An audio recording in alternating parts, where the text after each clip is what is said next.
Hi everyone and welcome back to my channel. I hope you're all really well. Thank you so much for the feedback on the last video. So I thought I'd follow it up with a basic shapes video. These are the shapes I used to make the penguin and the little robin here. So we're going to look at today, looking at making a sphere shape. You would use this as a head for an animal, or I'm going to turn it into a pom-pom for my bag. I'm going to actually put a keyring on it, condense it down a bit more, put a keyring on it, and your basic body shape, which is what I used and how I created the penguin. But I won't talk any more about that. Let's get into the video. I'll tell you all about it in there. And I'm going to use my large needle, the large barbed needle for the pom-pom, and I'm going to swap it out for a medium one to do the body of animals. And yeah, don't forget your thumb guards. So we're going to start the video by making a basic sphere. So a circle, sphere type shape, which you would possibly use for a head of an animal, or if you wanted to make pom-pom keyrings or anything like that, a basic sphere. So you want to take your wool out of its packet. We're going to go with the bright colours again.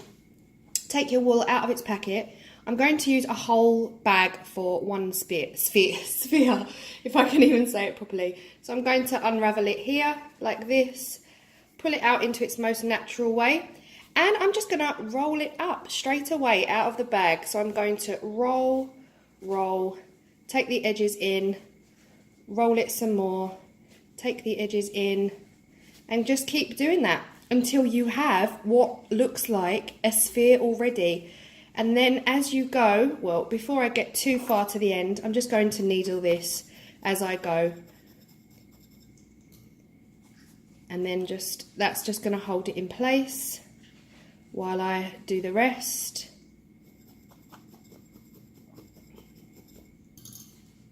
And then just roll up that last little bit. Once you've got it all completely rolled up, you want to put your needle in.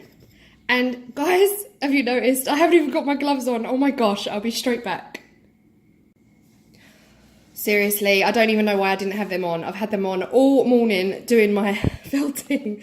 So yeah, you just want to hold the item down and just keep turning it. So you're going to use your needle, push your needle through, turn it, push your needle through and turn it. Now you can hold it tightly as well. So if I take my gloves off for this part, you can just really push it around with your fingers and hold it in place like this so it resembles a sphere, and then get your gloves back on and start to felt this with your needle. That is just going to bind it all together. So I am going to hold that with one hand, put my guards on, and I'm going to do that like so.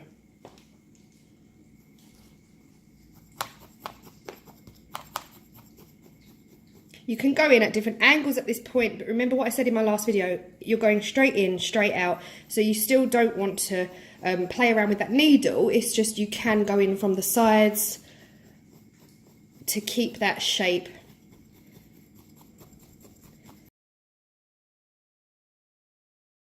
Okay, so I've had a go at it for quite a while. It's been about 4 minutes. And you can see it's already starting to form that sphere anyway. It's all binding in on itself, but the other side isn't. So I'm going to have to go in the other side as well. Make sure you keep turning. So once this is all bound together in a fashion that holds it together, then I can just not worry about the fluffy bits and just keep turning. Really, the aim is needle it, turn it, needle it, turn it.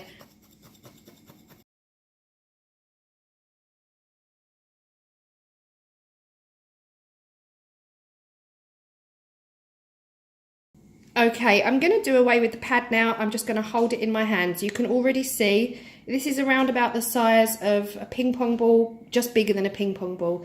So the best way now is to just make sure you've got your guards on your fingers and just hold it in your hand so that you can just move it around happily.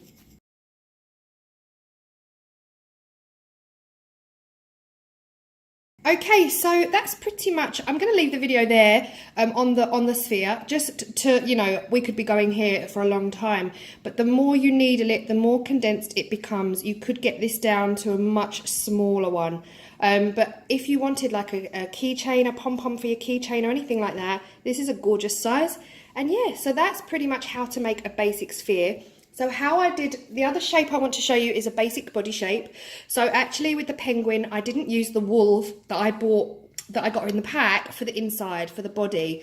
I actually realised you can use batting, like quilting batting and soft toy stuffing. So I was like, genius. Obviously at the time when I got the gift on Christmas Day, I didn't have that stuff available. So I noticed, because this is just true Claire, I was looking around the living room and this was my fake snow that was underneath my Christmas tree that I only actually got from Poundland. And I thought, that's pretty much quilt batting. Let me see if it works. And it did. So that is what I made the penguin out of. That was the basic, this is the core of the penguin. And then the wool that I got in the kit is what I used to cover that with to create the detail.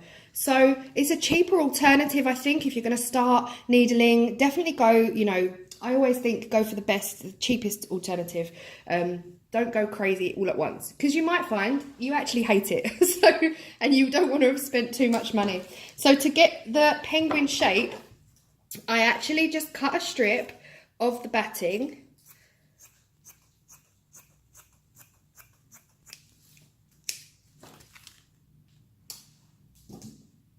I just cut a long strip of the batting and I actually just rolled it up. I didn't know I wanted to do a penguin until I'd done this. I just thought, let me just have a go and see if it felts. If it felts, we'll take it from there. So I literally, to get your bodies for your animals, this is the best, you know, the best possible shape. This shape really could do, you know, elephants, cows, llamas, whatever, you know, whatever animal you're thinking of making. This could be your beginner's guide to the body shape. So once I've got my sausage, I rolled it into a sausage and I started felting it.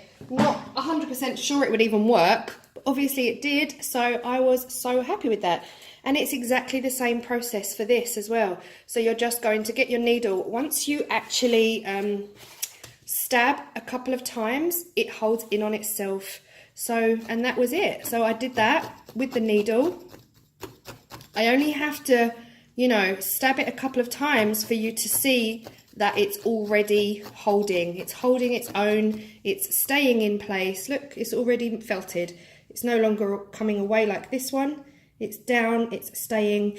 And then, yeah, so I basically had a really good go at that until it was a firm, really firm sausage in, a really firm sausage in my hand, and held it up and thought, right, what does it look like? What can I make with it? And straight away, penguin, it came to mind, you know? So you can see there, I condensed it, I needled it until it was super condensed, and then I made the penguin out of it. So that is just an idea to give you guys, if you're thinking of needle felting, what you can use for the core of your animals. Just a really cheap alternative to buying core wool. There is a thing called core wool, but this was way cheaper. So I then went online and I ordered a few meters of quilt batting just for the future. Hopefully this will stick around with me for a while. But yeah, you get the idea that ends up, sorry, that ends up looking, I'm trying to get the angles right on this, people. That ends up looking like the penguin. And of course then I made a tiny circle for the penguin's head. You can see here, penguin's head here. I made a very small circle and I attached it using some other felt, and it attached really nicely, and that is how I made the penguin. So these are just the two basic shapes you will need if you want to try and make any animals. So you've got your head shape and your body shape. So I hope this has helped you, and it's just another quick video. Tomorrow I'm going back to my spray paint because I really have to get some jars done for my bathroom. So I hope you stay tuned, and I will see you in the next one. Thank you.